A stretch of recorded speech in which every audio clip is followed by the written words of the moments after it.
¿Qué tal? Muchas gracias, amigos. Cristian, muchas gracias. Fíjense que hoy quisiera introducir este tema del que vamos a hablar hoy con un invitado experto en el asunto.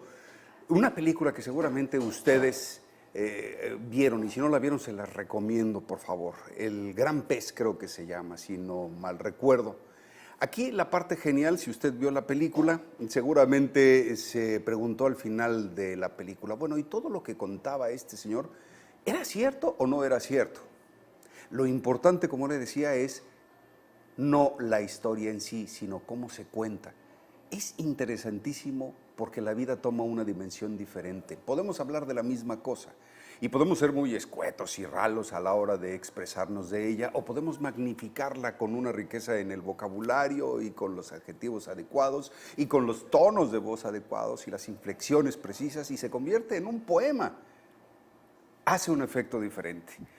Todo depende de cómo contemos el cuento. Es curioso, pero nuestros amigos de Baja Emprende hoy nos van a hablar al respecto y del poder que esto tiene. Damián Lerma está con nosotros esta mañana. Damián, ¿cómo estás? Bienvenido. Muy bien, Javier. Un placer tenerte en el estudio, como siempre. Sí, como tú lo cuentas, ¿no? Hoy vamos a hablar de cómo contar cuentos y lo importante de esto.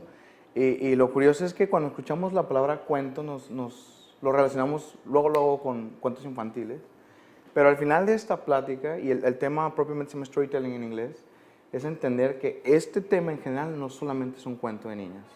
Yo creo que hay que empezar con la premisa de que cuando nos comunicamos tenemos dos objetivos en particular. El primero es darte a entender, o sea lo que sea que vayas a decir, que seas claro, que seas conciso, que no haya ambigüedades, ¿ok? Y el segundo objetivo es que sea lo que sea que vayas a decir, sea memorable. O sea, yo creo que en el trabajo de repente estamos, ¿no? Y llega un compañero y te dice, oye, ¿cómo te metiste aquí? Y le dices, ay, así. Y al rato llega y te vuelve a preguntar, oye, ¿cómo te metes aquí? Y como que piensas, pues no le dije hace rato, pues te metes así. Y a la tercera o cuarta vez dices, oye, ¿qué está pasando? O sea, quizás él o no te pone atención o tú no sabes cómo decirlo. Entonces, bajo esta premisa de comunicación, el cuento es una herramienta sumamente conectiva, no importa la edad, no importa si eres niño, no importa si eres grande. Y el por qué es fascinante, el por qué es... El ser humano tiene miles de años aprendiendo con historias, con narrativas, con cuentos. O sea, mucho antes de la escritura, o ya cuando empezó a existir la escritura, no todos eran letrados. O sea, hay gente que no sabe escribir ni leer hasta hace siglos. Es el que son los juglares, ¿no? Exacto. Entonces, de ese tiempo para acá, entonces, ¿cómo pasó el conocimiento generación con generación? Era con historias, qué era peligroso para ti, qué no lo era, qué comer, dónde, cómo. O sea, todo eso era con historias. Y no había televisión, no había internet, no había YouTube, o sea, todo era con personificaciones de las mismas. Entonces, pues es por esto que el cuento tiene un trasfondo histórico importante en el desarrollo del aprendizaje del ser humano. Pero hay otras dos cosas importantísimas de cómo aprende el cerebro humano. La primera es con emociones. O sea, está demostrado que más emoción le metes al aprendizaje, más recordación hay. Yo tengo un maestro buenísimo en secundaria, él me cambió la vida en muchas cosas. Y él siempre que estábamos viendo cierto tema, decía un chiste malo. Cuando yo estaba en el examen, lo estaba haciendo, leía la pregunta, me acordaba del chiste y por ende me acordaba la respuesta.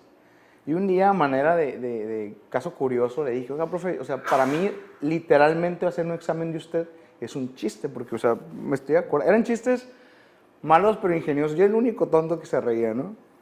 Y le dije, qué curioso, y me dijo, no es curioso, yo lo hago adrede, porque si tú acompañas eso con una buena risa, yo sé que te va a quedar muy bravo. Y es el mundo, ¿no? Otro ejemplo de por qué la emoción es tan importante y cómo hace que se nos graben las cosas, yo creo que tú no sabes qué hacías hace 3 meses a las 8:45 de la mañana. Por supuesto que no. Pero seguramente sí sabes que es a las 8:45 el día del atentado a las Torres Gemelas. ¿Te acuerdas con quién estabas? ¿Te acuerdas en dónde estabas? ¿Te acuerdas que estabas platicando? ¿Qué habías comido? ¿Te acuerdas de todo? Porque hubo mucho miedo. O sea, fue fuerte. Entonces, esa emoción es la que hizo que, ¡pum!, ese evento quedara plasmado en tu vida y nunca se te va a olvidar.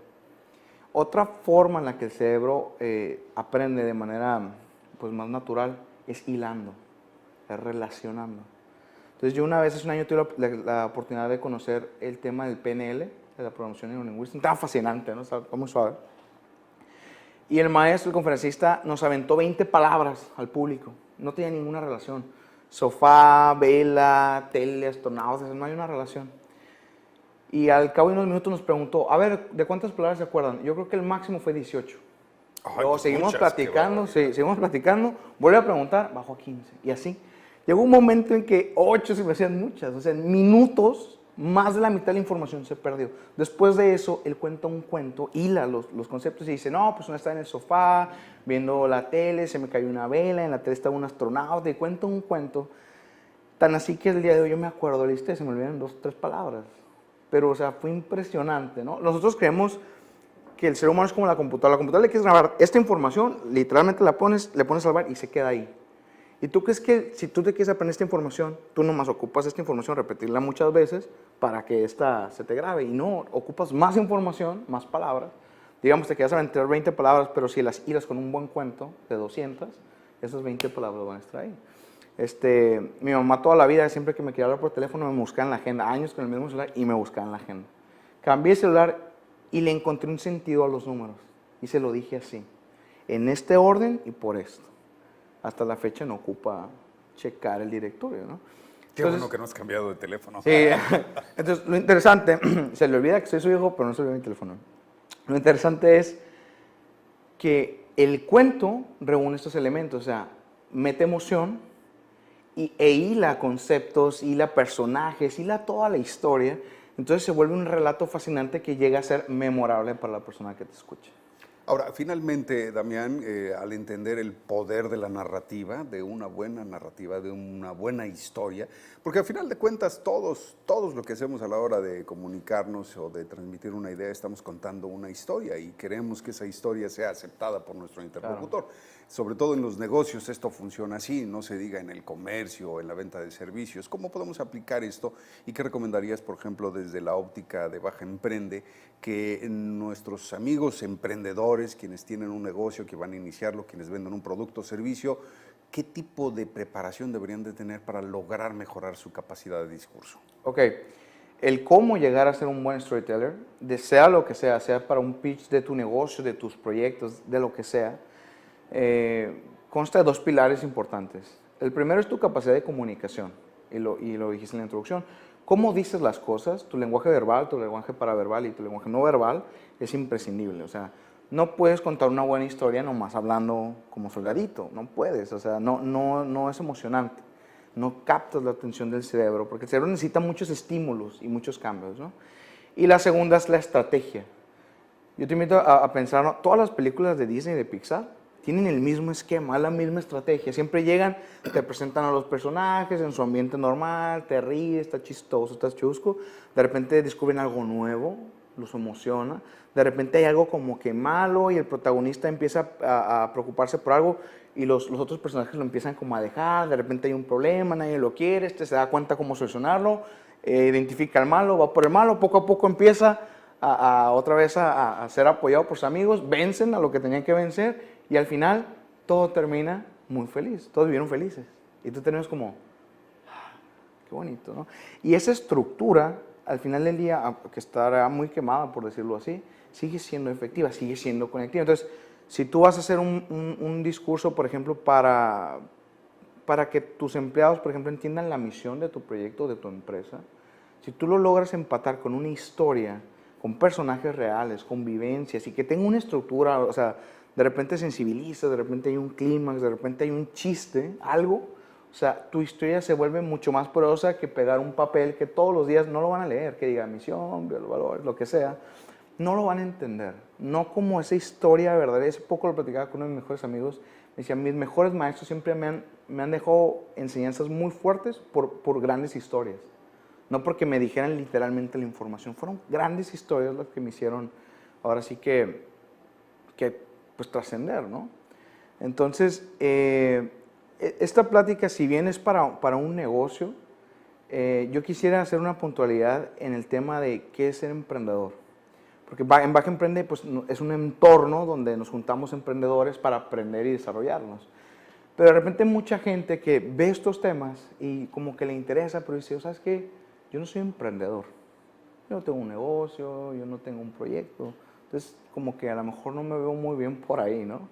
Y yo creo que el emprendedor no necesita tener un negocio. Tú puedes ser empleado y emprender día a día en tu trabajo, con un proyecto, con una estrategia con tus compañeros, o sea, hay muchas formas de emprender. Tú puedes ser padre de familia y emprender un proyecto familiar, o sea, unas vacaciones, una actividad para compartir con tus hijos, no sé.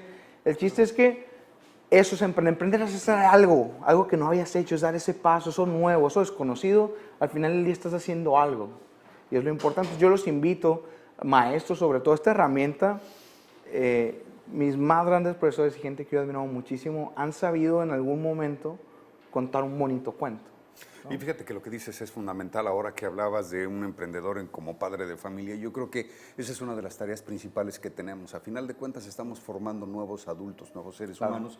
¿Y cómo les vamos a inculcar buenos hábitos? ¿Cómo les vamos a inculcar valores, ética, la búsqueda y la lucha por la excelencia, por la vida o por sus objetivos? Si no es sembrándoles esos ideales a través de una buena historia, enaltecedora y estimulante, ¿no? De hecho, es importante porque yo creo que en la escuela no nos enseñan a expresarnos, ni te enseñan a ti a expresarte con tus hijos, ¿no? De repente tú crees que, porque le dices todos los días, recoge tu cuarto, sí, es lo único que se tenía que decir.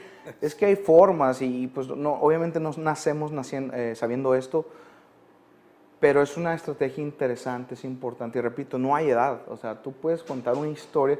Mi familia es de Mexicali, la gran mayoría, ¿no? Y cada que yo voy me dicen que cuente una historia, porque a mí me han pasado historias muy trágicas y muy chistosas. Y me dicen, solamente tú las sabes contar. ¿Por qué? Porque yo hago toda la faramaya, porque yo lo digo. Mis hermanos se enojan y me dicen, ya di que te caíste. Y yo, no, es que tienen que saber qué pensaba cuando me caí, qué pasó cuando me caí, qué pasó antes, qué pasó después. Entonces, todo eso es porque yo siempre he sido un storyteller. Ahora a conciencia lo hago y me doy cuenta que lo efectivo que es. En este caso, ser como estando pero yo los invito a que nos conozcan, a que nos busquen en Baja Emprende. Perfecto. Les digo, no importa que no tengas un negocio, pero emprender implica muchas cosas. Búsquenos en Facebook y estamos a servicio para cualquier cosa. Muchísimas gracias, Damián. Te agradecemos por venir a darnos esta historia como tú la cuentas.